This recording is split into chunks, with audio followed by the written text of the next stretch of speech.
깔끔하게. 김정은의 요놈이 죽었다 살았다 헷갈리죠? 정답이 하나 있습니다. 뒤졌다. 이렇게 정리를 하십시오. 죽었다 이거는 뭐 어쩌다가 좀 안타깝게 죽었다 이러고, 뒤졌다는 잘 죽었다 이거예요. 자, 이번에는 저번에 오셔서 참 멋진 연설을 하셔서 앵콜로 저희들이 다시 모신 분입니다. 여의도 연구원 부원장을 지내신 우리 이동호 부원장님을 모시겠습니다.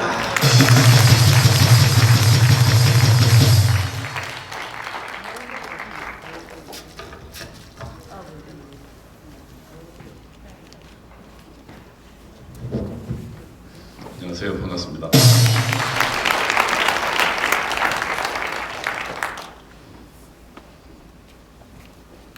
사.15 총선이 지난 지 10일이 지났습니다.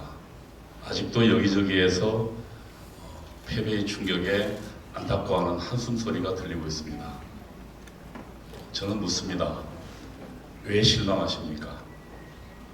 보수를 지지한 유권자가 1191만 5,277명이나 됩니다. 전체 유권자의 41%가 보수를 지지했습니다. 좌파를 지지한 유권자의 차이는 8%에 불과합니다.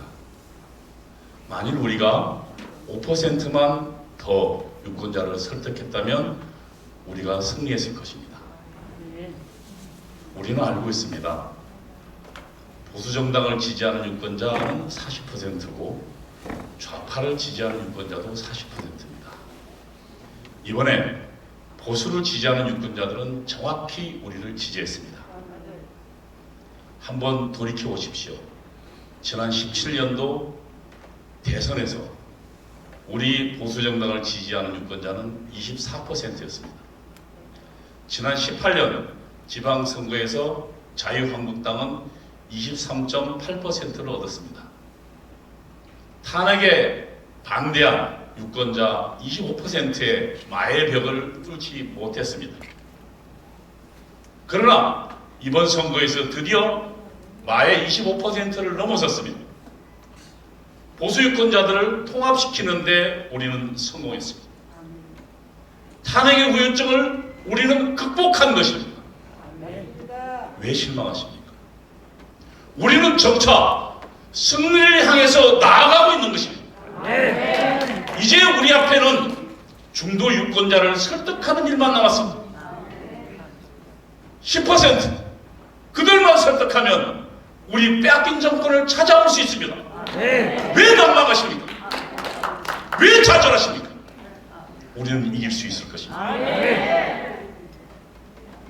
이번에 우리를 지지한 유권자들이 얼마나 소중한 존재입니까? 모든 언론이 일제히 문재인 정권이 잘했다고 선전했습니다. 초기에 의사들이 전부 외쳤습니다. 이 코로나 바이러스를 들어오는 입구를 막아라. 그러나 문재인은 이 충고를 무시했습니다. 중국은 형제국이라고 문재인 정권은 주장했습니다. 문재인과 박원순은 중국에 약 60만 명에 달하는 관광객들을 쌍수를 들어서 환영했습니다. 그리고 우리 대한민국에 코로나 바이러스가 창궐했습니다. 그래도 언론은 문재인 정권을 탓하지 않았습니다. 뒤늦게 한국의 의료진들이 목숨을 건 사투를 벌였습니다. 그리고 이미 박근혜 정부 때 만들어놓은 메르스 사태 때 만들어놓은 방역 시스템이 빛을 발했습니다. 그리고 우리 국민들이 모두 사회적 거리를 두고 마스크를 쓰고 이 문재인이 벌여놓은 이 코로나 바이러스를 우리가 극복했습니다. 그러나 언론은 어떻게 했습니까? 이 모든 공을 문재인에게 돌렸습니다. 물론 외국의 칭찬은 문재인 정권을 칭찬하는 것이 아닙니다. 이 코로나 바이러스 사태를 참아내면서 극복하는 대한민국 국민을 칭찬하는 것이고, 대한민국 의사를 칭찬하는 것이고, 대한민국 방역 시스템을 칭찬하는 것입니다. 그러나 언론은 교모히 그 공을 문재인에게 돌렸습니다. 그런 극심한 편파를 뚫고 보수를 지지한 유권자들이십니다. 그들이 1000만 명이나 됩니다. 문재인 정부는 모든 국민에게 100만 원씩 지급하겠다고 약속했어요. 선거를 앞두고 노골적으로 국민을 매수한 것입니다. 모두에게 100만 원짜리 황금 공신을 선사하겠다고 한 것입니다. 지난 18년 선거를 장악한 지방자치단체들이 모두 총동원돼서 유권자들에게 막대한 현금을 살포했습니다.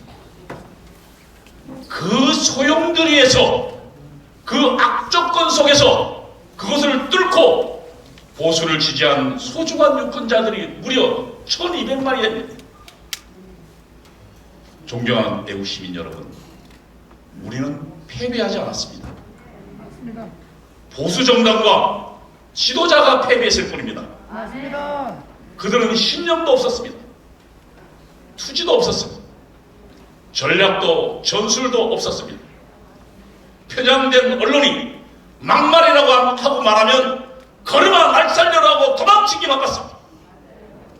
우리의 소중한 투사들을 헌신창처럼 버렸습니다. 제대로 된 싸움 한 번 못해보고 패배를 자초했던 것입니다. 이런 신념도 없고 투지도 없는 집단에게 표를 준 유권자는 없습니다. 현대 선거는 신념의 싸움입니다. 자신이 믿는 말을 굳건히 지키고 이를 선전하는 집단이 이깁니다. 보수 정당과 지도자는 이 신념의 싸움에서 진 것입니다. 존경하는 애국 시민 여러분, 왜 실망하십니까? 틀딱이라고 젊은이들이 말해서 마음이 상하십니까? 여러분이 피땀 흘려 이룩한 이 위대한 대한민국을 보십시오. 얼마나 자랑스럽습니까? 세계 10위의 나라입니다. 세계 7위의 무역대국입니다. 세계 최고의 대학 진학률을 자랑합니다. 전 세계에서 대학 진학률 80%를 기록한 나라는 없습니다. 대한민국이 유일합니다. 우리 젊은이들이 세계 어느 나라를 가도 대한민국은 자랑스러운 나라입니다. 이 위대한 대한민국을 만든 사람들이 바로 여러분들입니다. 현재의 대한민국은 6.25 전쟁의 폐허에서 만든 것들입니다. 전 국토가 잿더미였습니다. 아무것도 남지 않았습니다. 모두 다 불가능하다고 했습니다. 그러나 그 틀딱이라고 불리는 사람들이 잿더미에서 일어났습니다. 세계는 이것을 한강의 기적이라고 부릅니다. 대한민국은 제2차 세계대전 이후 독립한 나라 가운데 산업혁명과 민주주의 혁명을 이룬 유일한 나라입니다.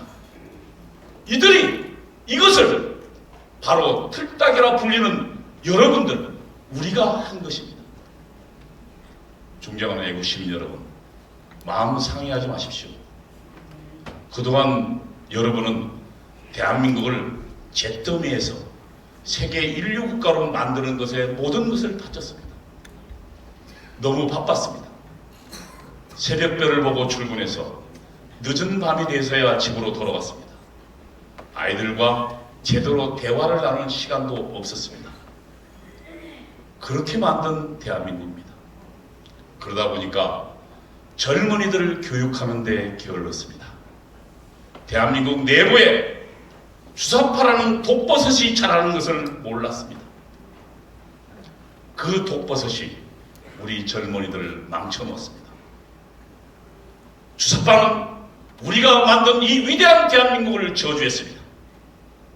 그 결과 우리가 만든 이 위대한 대한민국의 온갖 혜택을 누린 젊은이들이 우리를 조롱하기에 이르렀습니다. 존경하는 애국 시민 여러분, 그러나 우리의 선택은 옳았습니다. 우리는 자유를 중시했습니다. 그 자유가 대한민국을 세계 인류 국가로 만들었습니다. 그리고 그 자유는 앞으로도 대한민국을 번영의 나라로 만들 것입니다. 우리는 단지 교육에 실패했을 뿐입니다. 이제 다시 시작하면 됩니다. 젊은이들을 교육시키면 됩니다. 우리는 모두가 잿더미에서 세계 10위의 나라를 만든 성공의 경험이 있는 사람들입니다. 이제 시작하면 우리는 다시 신화를 만들 수 있습니다. 성공한 사람이 또 다른 성공도 만듭니다. 이제